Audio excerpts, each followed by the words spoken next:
یہ فتاوی نظریہ پڑھیں۔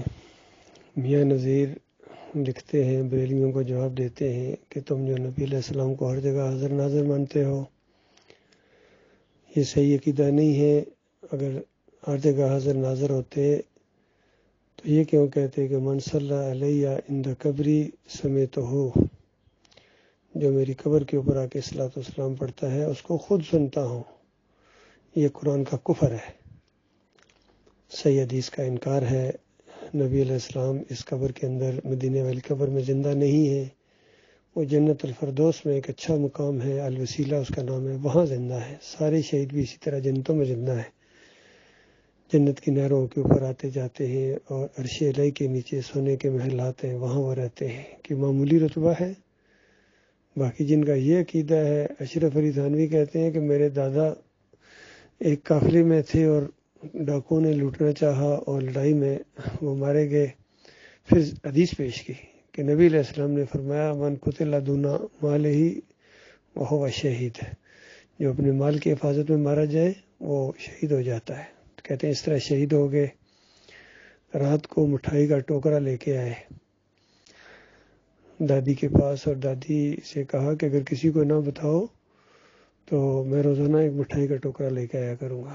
تو دادی نے کہا کہ سوچا کہ روز مٹھائی کا ٹوکرا آئے گا تو لوگ شک کریں گے کون اس کو مٹھائیاں دیتا ہے، تو انہوں نے اس کا اظہار کر دیا کہ بچوں کو، پوتوں کو بتا دیا تمہارے دادا آئے تھے جو شہید ہو گئے تھے۔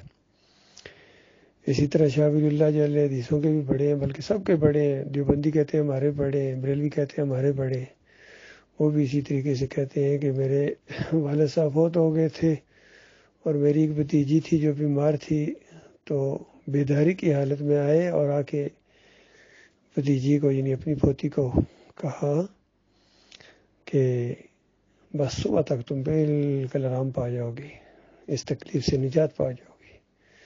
اور بالکل اسی وقت جو انہوں نے تعین کیا تھا اس وقت اس کی روح قبض ہو گئی، گویا اس دنیاوی مصیبت سے اس کی جان چھوٹی اور وہ جو ہے وہ فوت ہو گئی۔ کہتے ہیں کہ میرے تایا تھے، گویا خالص اللہ تھے۔ ایک مرید نے کہا کہ حضرت اولیاء اللہ ہوا کرتے تھے، اب کہاں؟ تو تایا کو جوش آیا، اس نے کہا کن کی بات کرتا ہے، کسی کا نام تو لے۔ تو انہوں نے کہا کہ با یزید بستامی۔ ان کا کیا کرتے تھے؟ ان کا کیا کرتے تھے حضرت، جب نگاہ ڈالتے تھے کسی کے اوپر روح کھینچ لیتے تھے۔ تو شاہ ولی اللہ صاحب کہتے ہیں کہ میرے تایا نے کہا کہ وہ صرف روح کھینچتے تھے، دوبارہ ڈال نہیں سکتے تھے، اور مجھے اللہ کے نبی صلی اللہ علیہ وآلہ وسلم کی روح کی زیر نگرانی وہ ٹریننگ ملی ہے کہ میں جب چاہوں کسی کی روح کھینچوں اور جب کسی کی چاہوں پھر دوبارہ ڈال دوں۔ اسی وقت رحمت اللہ موچی کھڑا تھا اسی مسجد کے اندر، اس کی شامت آئی ہوئی تھی، تو ایک دم نگاہ ڈالی اور تڑپ کے نیچے گر گیا۔ سب کو کہا کہ دیکھو چیک کرو نبضیں، زندہ مر گیا۔ سب نے دیکھا، کہا کہ حضرت فارغ ہے، ختم، موت ہوگی اس کی۔ تو کہا کہ اگر چاہو تو اسی طرح مردہ رہنے دو، اور اگر تم کو ہو تو پھر زندہ کر دو۔ سب نے سفارش کی کہ حضرت چھوٹے چھوٹے بچے اس بیچارے کے کچھ ترس کھائیں، اس کے اوپر رحم کریں۔ شاہ ولی اللہ صاحب کہتے ہیں کہ میرے تایا نے دوبارہ نگاہ ڈالی، تڑپ کے کھڑا ہو گیا۔ اور بتاؤ اللہ کے بندو، یہ سارے کھیل تماشے کرتے رہے ہو، ان کی کتابوں کے اندر موجود ہیں، تمہارے اکابرین اس طرح شرک کے اندر لت پت۔ آپ کہتے ہیں ان کے شرک کا ذکر کریں، ان کی عظیم اکثریت ان کے علماء کی یہ تعویذ گنڈے کے شرک میں مبتلا ہے۔ ایک دو عالم دین ہیں، وہ کچھ اس میں سے نکلے ہیں، وہ تعویذ گنڈے کو شرک کہتے ہیں، لیکن دوسرے شرک کرنے والوں کو اپنا امام بھی مانتے ہیں، ان کے پیچھے نمازیں بھی پڑھتے ہیں، تو کوئی ایمان کی اہمیت نہیں ان کے اندر۔ ان کے بڑے احمد بن حنبل سے لے کر ابن تیمیہ، ابن قیم، ابن حجر عسقلانی، یہ سارے قبر پرستی کے شرک کے اندر اور یہ تعویذ گنڈے کے اندر رہے ہیں۔ اجرت کے یہ قائل ہیں، دین کے اوپر کمانا کھانا ان کا پورا روزگار ہے۔ دین یہ اللہ کے لیے تھوڑے کچھ کر رہے ہیں، باقی آپس میں جو لڑتے رہتے ہیں، مناظرے کرتے ہیں، یہ ذرا تھوڑے بہت لوگوں کو بیوقوف بنانے کے لیے۔ تو یہ چند شرک میں نے آپ کو بتائے ہیں ان کے اہل حدیثوں کے۔